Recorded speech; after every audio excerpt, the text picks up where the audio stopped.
Welcome back to Dhanya's classroom. It's me, Dhanya. Today we are going to learn the third chapter of 10th standard geography. The title of our chapter, that is Human Resource Development in India.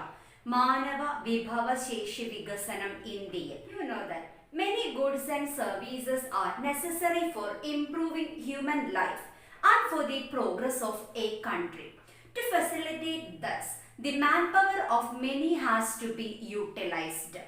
ജനജീവിതം മെച്ചപ്പെടുത്താനും രാജ്യത്തിന്റെ പുരോഗതി കൈവരിക്കാനും ധാരാളം സാധനങ്ങളും സേവനങ്ങളും ആവശ്യമാണ്. ഇവ ഉൽപ്പാദിപ്പിക്കാൻ നിരവധി ആളുകളുടെ അധ്വാന ശേഷി ഉപയോഗപ്പെടുത്തേണ്ടതായിട്ട് ഉണ്ട്. First question from this chapter, what is human resources? What is human resources? എന്താണ് മാനവ വിഭവം? Human resources refers to people who have the manpower which can be utilized in the production process. Once more, human resources refers to people who have the manpower which can be utilized in the production sector. ഉൽപാദന രംഗത്ത് ഉപയോഗപ്പെടുത്താൻ കഴിയുന്ന അധ്വാന ശേഷിയുള്ള ആളുകളെയാണ് മാനവ വിഭവം എന്ന് പറയുന്നത്. ദാറ്റ് മീൻസ് നമ്മളാണ് മാനവ വിഭവം. You know that for the development of a country, human resource want to be developed. ഏതൊരു രാജ്യത്തിന്റെയും പുരോഗതിക്ക് മാനവ വിഭവശേഷി എന്ന് വെച്ചാൽ മനുഷ്യര് പുരോഗതി പ്രാപിക്കേണ്ടത് അത്യാവശ്യമാണ്. Second question from this chapter, what do you mean by human resource development? എന്താണ് മാനവ വിഭവ ശേഷി വികസനം എന്ന് പറഞ്ഞാൽ? Then listen carefully. Human resource development is the development of man's physical and mental ability through education, health care and training. Once more, human resource development is the development of man's physical and mental ability through education, health care and training. വിദ്യാഭ്യാസം, ആരോഗ്യ പരിപാലനം, പരിശീലനം എന്നിവയിലൂടെ മനുഷ്യന്റെ മാനസികവും കായികവുമായ കഴിവുകൾ വികസിപ്പിക്കുന്നതിനെയാണ് മാനവ വിഭവശേഷി വികസനം എന്ന് പറയുന്നത്. Next important 4 mark question waiting for you. Which are the different levels of human resource development? Which are the different levels of human resource development? മാനവ വിഭവശേഷി വികസനത്തിന്റെ വ്യത്യസ്ത തലങ്ങൾ. 4 points are there. First point, individual take effort to develop their own skill. Then വ്യക്തികള് സ്വപ്രയത്നത്തിലൂടെ സ്വന്തം കഴിവ് വികസിപ്പിക്കും. കുട്ടി സ്വന്തമായിട്ട് പഠിക്കാൻ കഴിവുണ്ടെന്ന് തിരിച്ചറിയുന്നു. That is an example. Second point, family create an environment for the development of the potential of individual. Family create an environment for the development of the potential of individual. ആ കുട്ടിയുടെ കഴിവ് വികസിക്കുന്നതിന് ആവശ്യമായ സാഹചര്യങ്ങൾ കുടുംബം ഒരുക്കി കൊടുക്കുന്നു. Third point, various institutions and agencies provide facilities for education and training. ഒരു കുട്ടിയുടെ അല്ലെങ്കിൽ ഒരു വ്യക്തിയുടെ വളർച്ചയ്ക്ക് വേണ്ടി വ്യത്യസ്ത സ്ഥാപനങ്ങളോ സംഘടനകളോ സഹായം നൽകുന്നു. That is that point. Then last point, nation provide the necessary facility for the people to develop their skill. Nation provide the necessary facilities for the people to develop their skill. ഒരു വ്യക്തിയുടെ അല്ലെങ്കിൽ വ്യക്തികളുടെ കഴിവ് വികസിപ്പിക്കുന്നതിന് വേണ്ടി ഒരു രാജ്യം തന്നെ സഹായം നൽകുന്നത്. എക്സാമ്പിൾ, എന്തെങ്കിലും തരത്തിലുള്ള സ്കോളർഷിപ്പുകളൊക്കെ ആയേക്കാം. One flowchart is there inside of your textbook related with the features of human resource development. Want to study what are the features of human resource development? മാനവ വിഭവശേഷി വികസനത്തിന്റെ സവിശേഷതകൾ എന്തെല്ലാം? Please observe that flow chart. Listen. 2 features are there. First one, that is quantitative feature. Second, that is qualitative feature.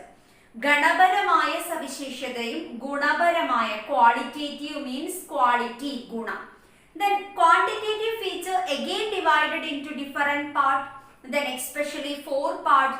First part, that is size of population. Second, that is population density. Third, that is growth of population. Fourth one, that is population structure. Size of population എന്ന് പറഞ്ഞാൽ ജനസംഖ്യ വലുപ്പം. Population density ജനസാന്ദ്രത. Then next growth of population ജനസംഖ്യ വളർച്ച. Population structure ജനസംഖ്യ ഘടന. Then growth of population again divided into two. Then that are birth rate and death rate. Population structure again divided into four. Age structure, sex ratio, labor force participation rate and dependency ratio. Age structure പ്രായ ഘടന, sex ratio സ്ത്രീ പുരുഷ അനുപാതം, then labor force participation rate തൊഴിൽ പങ്കാളിത്ത നിരക്ക്, dependency ratio ആശ്രയത്വ നിരക്ക്. These are the quantitative features. Then next our topic that is qualitative feature. Quality ഗുണമാണ്. Two factors only there. First point that is education. Second point that is healthcare. Education again divided into one more part that is literacy rate. Then സാക്ഷരത നിരക്ക്. Healthcare also divided into one that is life expectancy. Life expectancy എന്ന് പറഞ്ഞാൽ ആയുർദൈർഘ്യം. What is size of population? എന്താണ് ജനസംഖ്യ വലുപ്പം എന്ന് പറഞ്ഞാൽ?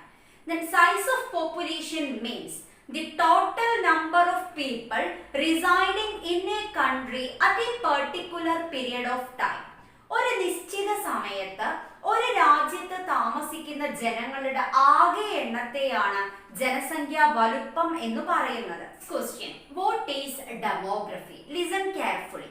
The branch of social science that analyzes the population, the changes in its size, its structural aspects, etc.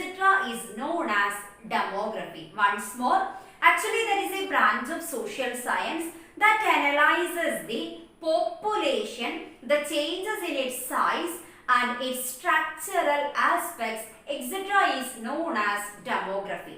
ജനസംഖ്യ, അതിന്റെ എണ്ണത്തിൽ വരുന്ന മാറ്റം, ഘടനാപരമായ സവിശേഷതകൾ എന്നിവ വിശകലനം ചെയ്യുന്ന സാമൂഹ്യശാസ്ത്ര ശാഖയാണ് ജനസംഖ്യാശാസ്ത്രം. Next our topic that is population census. I think that is a familiar word for you.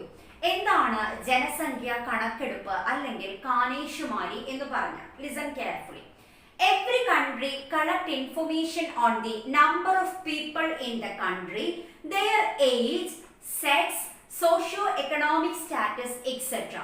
and analyzes these at a specific interval of time. This activity is known as population census. In our country, that means in India, census activities are spearheaded by the Office of Population Registrar General and Census Commissioner. ഓരോ രാജ്യവും നിശ്ചിത ഇടവേളകളിൽ രാജ്യത്തെ ജനങ്ങളുടെ എണ്ണം, പ്രായം, സ്ത്രീയോ പുരുഷനോ, അവരുടെ സാമ്പത്തിക സാമൂഹികമായ അവസ്ഥ എന്നീ വിവരങ്ങൾ ശേഖരിക്കുകയും ശേഖരിച്ച വിവരങ്ങളെ വിശകലന വിധേയമാക്കുകയും ചെയ്യാറുണ്ട്. ഇതിനെയാണ് ജനസംഖ്യാ കണക്കെടുപ്പ് അല്ലെങ്കിൽ കാനേഷുമാരി എന്ന് പറയുന്നത്. In India, population census is conducted once in 10 years. ഓരോ 10 വർഷം കൂടുമ്പോഴുമാണ് ഇന്ത്യയിൽ സെൻസസ് എടുക്കുന്നത്. The last census was conducted in 2011. Last census was conducted in 2011. According to the census, there are 121.02 crore people in India. 2011 എടുത്ത അവസാന census പ്രകാരം ഇന്ത്യയിൽ 121.02 കോടി ജനങ്ങളാണ് ഇന്ത്യയിലുള്ളത്. Now we are in 2020. Then population may be changed. Your responsibility to find out that out of that 121.02, 58.65 crore females and 62.37 crore males are there in our country. 121 കോടിയിൽ 58.65 കോടി സ്ത്രീകളും 62.37 കോടി പുരുഷന്മാരുമാണ് നമ്മുടെ രാജ്യത്ത് ഉള്ളത്. Next important question, why are population studies conducted? എന്തിനാണ് ജനസംഖ്യാ പഠനം നടത്തുന്നത്? 4 points are waiting for you. First point, inform the availability of human resources in a country. Inform the availability of human resource in a country. ഒരു രാജ്യത്ത് എത്രത്തോളം അധ്വാനശേഷിയുള്ള ആളുകളുണ്ട് എന്ന് തിരിച്ചറിയുന്നതിന്. Second point, depict the extent of basic facilities required by the people. Once more, depict the extent of basic facilities required by the people. Actually, that is very easy point. Listen. To understand the basic facilities of people. ജനങ്ങൾക്ക് എന്തെല്ലാം അടിസ്ഥാന ആവശ്യങ്ങളാണ് വേണ്ടത് എന്ന് കണ്ടെത്തുന്നതിന്. Then third point, quantifies the goods and services required. എത്രത്തോളം സാധനങ്ങളും സേവനങ്ങളും ആളുകൾക്ക് വേണമെന്ന് തിട്ടപ്പെടുത്തുന്നതിന്. Last point, to determine the socio-economic policies. ജനങ്ങൾക്ക് ഇത്രയും പ്രശ്നങ്ങളുണ്ട് അല്ലെങ്കിൽ ആവശ്യങ്ങളുണ്ട് എന്ന് തിരിച്ചറിഞ്ഞ ഭരണകൂടം അവർക്ക് വേണ്ടുന്ന സാമൂഹ്യ സാമ്പത്തിക പദ്ധതികൾ കൊണ്ടുവരുന്നതിനും ജനസംഖ്യാ പഠനം അത്യാവശ്യമാണ്. According to the United Nations Organization report 2014, the world population is 724.4 crore. 1 in 6% of the world population is an Indian. ലോക ജനസംഖ്യയിൽ 6-ൽ ഒരാൾ ഇന്ത്യക്കാരനാണ്. 17.5% of the world population is in India. ലോക ജനസംഖ്യയുടെ 17.5% ഇന്ത്യയിലാണുള്ളത്. China rank first in position with 19.4% and India ranked second. In terms of land area, India ranks 7th with only 2.4%. What is density of population? Density of population refers to the number of people per square kilometer area. This differs in various states in India. എന്താണ് ജനസാന്ദ്രത? ഒരു ചതുരശ്ര കിലോമീറ്ററിൽ എത്ര ആളുകൾ താമസിക്കുന്നു എന്നതാണ് ജനസാന്ദ്രത. ഇന്ത്യയിൽ എല്ലാ സ്റ്റേറ്റിലും ഒരുപോലെ ആയിരിക്കില്ല. സംസ്ഥാനങ്ങളുടെ വലുപ്പത്തിനും ആളുകളുടെ എണ്ണത്തിനും അനുസരിച്ച് ഇതിൽ വ്യത്യാസം ഉണ്ടായിരിക്കും. Next, our topic that is population growth rate in India. Population growth rate in India. Population growth rate refers to the increase in the number of people in an area within a specific period of time. Once more, population growth rate refers to the increase in the number of people in an area within a specific period of time. ഒരു പ്രദേശത്തെ ജനങ്ങളുടെ എണ്ണം ഒരു നിശ്ചിത കാലയളവിൽ ഒരു പ്രദേശത്തെ ജനസംഖ്യയിൽ ഒരു നിശ്ചിത കാലയളവിൽ ഉണ്ടാകുന്ന വർധനവിനെയാണ് ജനസംഖ്യ വളർച്ചാ നിരക്ക് എന്ന് പറയുന്നത്. ഒരു പ്രദേശത്തെ ജനസംഖ്യയിൽ ഒരു നിശ്ചിത കാലയളവിൽ ഉണ്ടാവുന്ന വളർച്ചയെയാണ് അല്ലെങ്കിൽ വർധനവിനെയാണ് ജനസംഖ്യ വളർച്ചാ നിരക്ക് എന്ന് പറയുന്നത്. You know that July 11th we observe as World Population Day. Then ലോക ജനസംഖ്യാ ദിനമായി നമ്മൾ ആചരിക്കുന്നത് July 11. Which are the factors influencing the population of a country?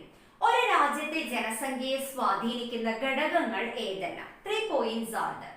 First point, that is birth rate. Birth rate, ജനന നിരക്ക്. Then second point, that is death rate. Third point, that is migration. Then birth rate, death rate and migration are the 3 factors influence the population of a country. Then one doubt, what is birth rate? Birth rate is the number of live birth per 1000. Number of live birth per 1000. ആകെ ജനസംഖ്യയിൽ 1000 പേർക്ക് എത്ര കുഞ്ഞുങ്ങൾ ജീവനോടെ ജനിക്കുന്നു? Extra death rate. Then very easy. Then death rate is the number of death per 1000. Then what is migration?